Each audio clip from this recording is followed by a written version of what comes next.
সুপ্রিয় দর্শক, আসসালামু আলাইকুম। সবাইকে পবিত্র মাহে রমজানের অনেক অনেক শুভেচ্ছা। আপনারা তো সবাই জানেন, বিদায়ী সরকার মানে ইউনূস সরকার নির্বাচনের ঠিক 3 দিন আগে আমেরিকার সাথে একটি বাণিজ্যিক চুক্তি স্বাক্ষর করে। নির্বাচনের ঠিক আগে একটি অন্তর্বর্তীকালীন সরকার, যার জনগণের কোনো ম্যান্ডেট নেই, তারা কেন এমন একটি স্পর্শকাতর চুক্তি করছে, এটি নিয়ে ব্যাপক হইচই হয়। আরও মজার বিষয় হচ্ছে, এই চুক্তিতে কি আছে এ বিষয়ে সরকারকে প্রশ্ন করা হলে সরকারের উত্তর, এটি একটি নন ডিসক্লোজার চুক্তি। সহজ ভাষায়, তারা এই চুক্তি জনগণের সামনে প্রকাশ করতে পারবে না, বা বলতে পারেন তারা এই চুক্তি প্রকাশ করতে চায় না। তখন থেকে জনগণের মনে এক ধরনের সন্দেহ তৈরি হয় এই চুক্তি নিয়ে। এই চুক্তি নিয়ে যখন সারা দেশে ব্যাপক সমালোচনা, ঠিক তখন খোদ আমেরিকা নিজেই সেই চুক্তি প্রকাশ করে দেয়। চুক্তি প্রকাশের পর দেখা যায় সত্যি সত্যি বাংলাদেশ এই চুক্তি একতরফাভাবে করেছে। মানে এই চুক্তিতে আমেরিকাকে বিশেষ সুবিধা দেওয়া হয়েছে, একটি না অনেকগুলি। যদিও এই চুক্তির ফলে বিশেষ কিছু পণ্য, বিশেষ করে গার্মেন্টস পণ্য 19% শুল্কে মার্কিন বাজারে প্রবেশ তো করতে পারবে, কিন্তু বিপরীতে বাধ্যতামূলকভাবে আমাদের আমেরিকা থেকে গ্যাস কিনতে হবে, গম কিনতে হবে, বোয়িং উড়োজাহাজ কিনতে হবে। শুধু তাই না, আমেরিকা থেকে ঔষধ পর্যন্ত কিনতে হবে, যার মান আবার বাংলাদেশ সরকার ঠিক করতে পারবে না। সেটি ঠিক করে দেবে কে? সেটি ঠিক করে দেবে আমেরিকা। এছাড়াও বিশেষ কিছু কৃষিপণ্য যেমন সার, কীটনাশক কেনার ক্ষেত্রেও সবার আগে আমেরিকাকেই বিবেচনা করতে হবে। দেখুন, বর্তমানে আমরা যেসব দেশ থেকে সার ও কীটনাশক কিনি, তার থেকে আমেরিকার সার ও কীটনাশকের মূল্য অনেক বেশি। সোজা বাংলায়, এর ফলে বাংলাদেশের কৃষির উৎপাদন ব্যয় অনেক বেড়ে যাবে, মানে আমাদের খাবারের দাম বেড়ে যাবে। এছাড়াও সামরিক সরঞ্জাম কেনার ক্ষেত্রেও আমেরিকাকে প্রাধান্য দিতে হবে। মানে বর্তমানে আমরা যেসব সামরিক সরঞ্জাম চীন এবং রাশিয়া থেকে কম দামে কিনি, সেই একই অস্ত্র এখন আমাদের আমেরিকা থেকে অনেক বেশি দামে কিনতে হবে। অবাক হচ্ছেন? অবাক হন না, এখানেই শেষ না, আরও শুনুন। এই চুক্তির ফলে অনিশ্চিত হয়ে পড়বে রূপপুর পারমাণবিক প্রকল্প। কারণ চুক্তি অনুযায়ী এখন থেকে যে কোনো পারমাণবিক সরঞ্জাম কিনতে হলে সবার আগে আমেরিকার দ্বারস্থ হতে হবে। আমেরিকা যদি সরবরাহ করতে ব্যর্থ হয়, তখন বাংলাদেশ অন্য কোনো তৃতীয় দেশের কাছ থেকে সেটি কিনতে পারবে, তার আগে না।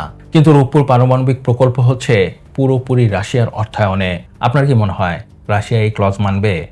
জীবনেও মানবে না।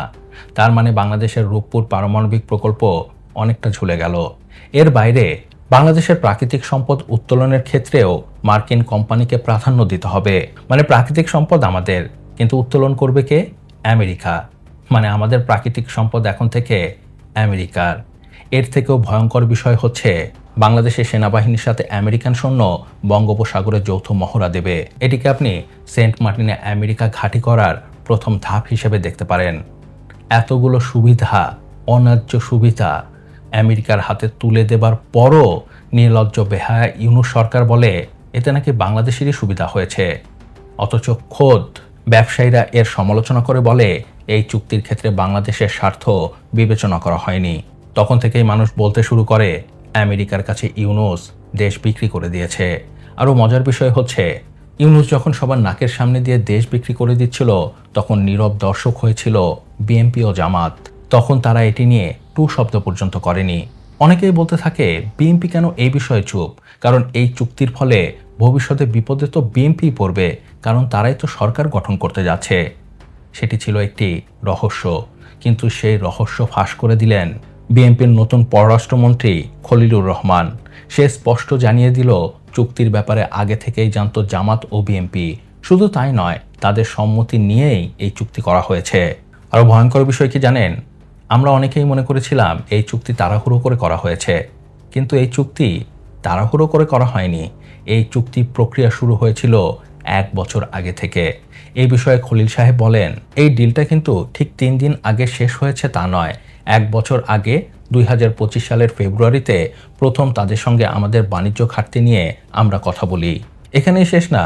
যারা এই চুক্তির সমালোচনা করছে, তাদের এক হাত নিয়ে খলিল সাহেব বলেছেন, সুতরাং এমন না যে এইটা আমরা অন্ধকারে করেছি। তার মানে বিএনপি ও জামাত অনেক আগে থেকেই জানতো ইউনূস সরকার একটি দেশ বিরোধী চুক্তি করতে যাচ্ছে, কিন্তু তারপরও তারা নীরব থেকেছে।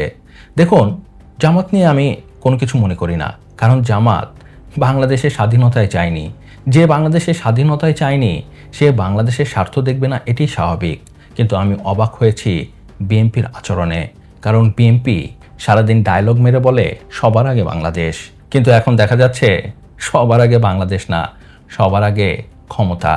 এই চুক্তির মাধ্যমেই তারেক রহমান লন্ডন থেকে বাংলাদেশে আসতে পেরেছেন।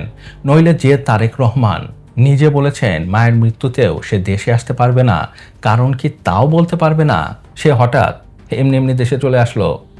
আসল ব্যাপার হচ্ছে এই ক্ষমতা লাভের জন্যই তারেক রহমান আমেরিকার কোলে উঠে বসেছে। এই যে আমি সরকারি গাড়ি নেব না, শনিবারে অফিস করছি, জ্যামে বসে থাকি, এ সবই নাটক। আসল ব্যাপার হচ্ছে ক্ষমতা। দেখুন, যে মানুষ শুধু ক্ষমতা লাভের জন্য মায়ের মতো নিজের দেশকে বিক্রি করে দিতে পারে, তাকে আপনি আইডল মানতে পারেন, তাকে আপনি প্রধানমন্ত্রী মানতে পারেন, আমি মানি না। আমার কাছে সে একটি দেশ বিরোধী কাফের। তো যাই হোক, এ ছিল এ ব্যাপারে আমার বিশ্লেষণ। এ ব্যাপারে আপনার কি মত তা আমাকে নিচে কমেন্টস করে জানাতে পারেন। আর হ্যাঁ, ভিডিওটি কেমন লাগলো তো অবশ্যই জানাবেন, আর প্লিজ সাবস্ক্রাইব করতে ভুলবেন না। আপনার একটি সাবস্ক্রাইব আমাকে সবসময় অনেক বেশি উৎসাহিত করে নতুন নতুন কন্টেন্টের কোয়ালিটি ভিডিও তৈরি করার। ভালো থাকবেন, সুস্থ থাকবেন, আল্লাহ হাফেজ। নেতাদের মতো ধোঁকাবাজি বন্ধ করো আর লাইক, কমেন্ট, সাবস্ক্রাইব করো।